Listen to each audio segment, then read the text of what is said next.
Здесь хочу напомнить слова великих алимов, одного из больших ученых Дагестана, нашей республики, который сказал такую простую, но очень мудрую вещь.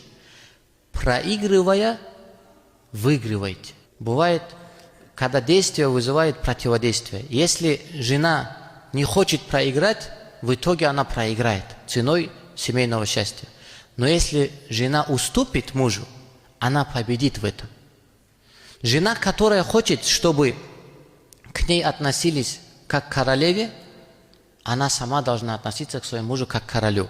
И когда муж почувствует, что к нему относятся как к королю, беспрекословно, тогда он рядом с собой, он не просто не позволит, это для него самому будет неуважение к себе, чтобы рядом с ним женщина, которая находилась, не была королевой. Он сам будет к ней так относиться. То есть, принижая себя женщина, она делает так, чтобы муж ее возвеличил.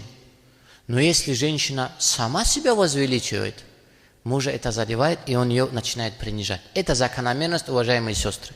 Если мне на слово не верите мужской психологии, можете сами это проверить.